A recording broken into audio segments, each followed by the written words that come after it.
Thank you for supporting award-winning radio. 89.7 WUWM.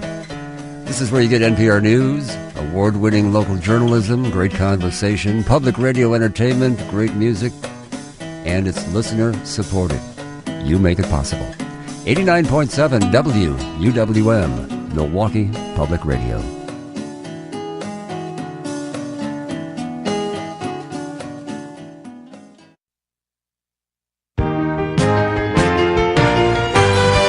From NPR News in Washington, D.C., this is Weekend Edition.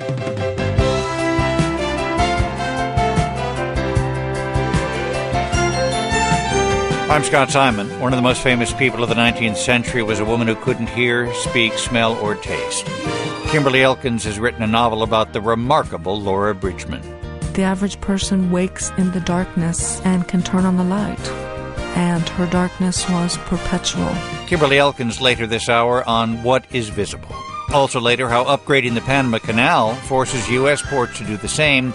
And Howard Bryant joins us to talk sports. He is an NBA owner who's been declared mentally incapacitated, about to make $1 billion profit. But right after our newscast, General Shinseki resigns, but myriad problems remain for veterans.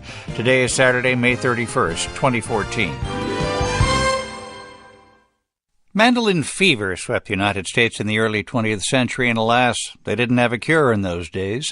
The lute-like instrument was the rage on college campuses, and mandolin orchestras, hundreds spread across the country, played to wildly enthusiastic crowds. Today, there are only about 30. One of the oldest ensembles still playing, the New York Mandolin Orchestra, will celebrate its 90th anniversary tomorrow. At a concert in Manhattan, John Kalish talked to some of the musicians who will perform and traces the history of the stringed instrument in this country.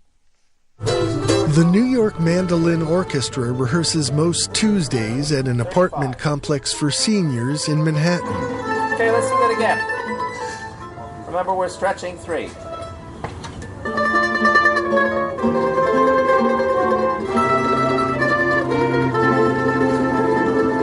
The group was founded in 1924 by a Russian immigrant named Samuel Firstman and was initially known as the New York Freiheit Mandolin Orchestra because of its affiliation with a Jewish communist newspaper called the Freiheit. Bill Knapp played with the group for more than 30 years. All these people had come from Europe, and it was part of their culture. I mean, they believed in a larger culture.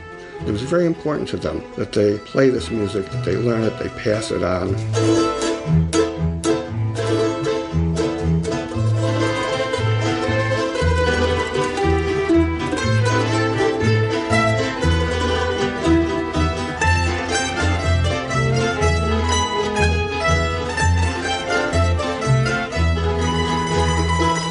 Two of those people were Jack and Florence Melman.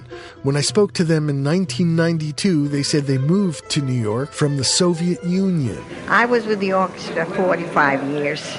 He played in a different group.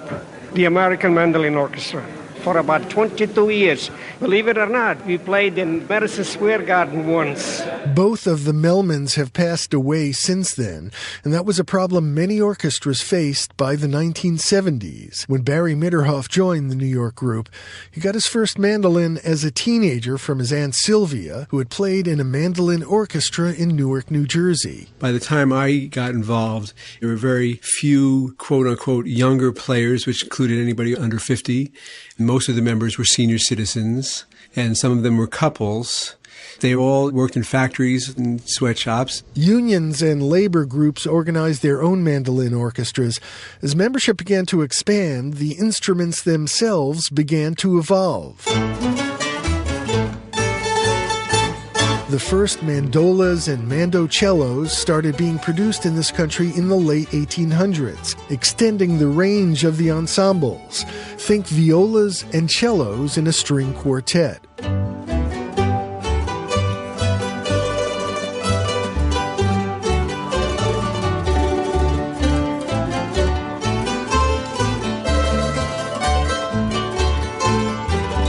When people hear the mandolin orchestra, they're just completely surprised by the richness of the sound. Paul Rupa is a member of the Milwaukee Mandolin Orchestra, which has been around for 114 years and is considered the oldest mandolin orchestra in the country. Composers wrote wonderful counter melodies for the mandocello and the mandola, and the arrangements are just very ornate and infectious.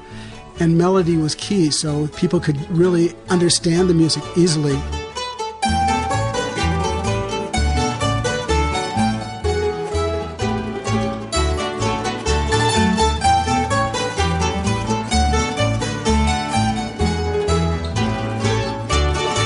As musical tastes changed between the world wars, interest in the orchestras began to wane.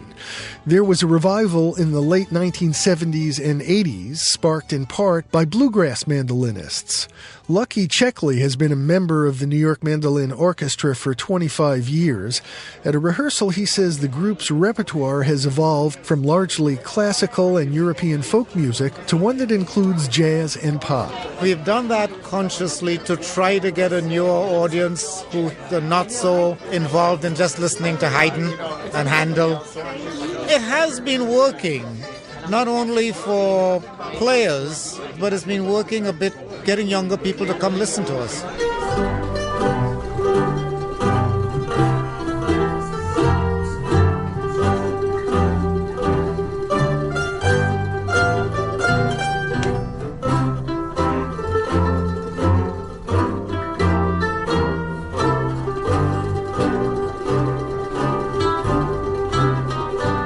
One of the newer members is Leah Wells, who also plays bluegrass banjo.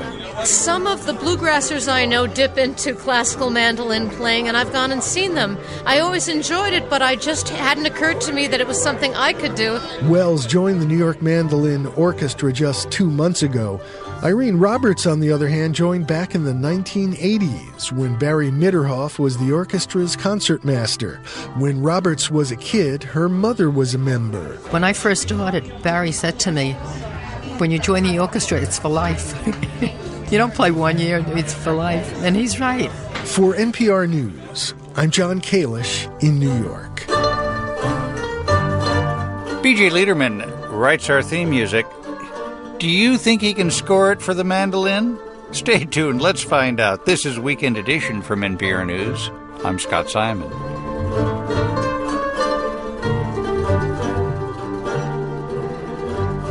Weekend Edition is a production of NPR News, which is solely responsible for its content. Find podcasts of your favorite NPR programs and segments, including Weekend Edition's Sunday Puzzle, by visiting npr.org/podcasts. You'll find a wide range of news, entertainment, and surprising ideas, all ready to listen when you want. This is NPR.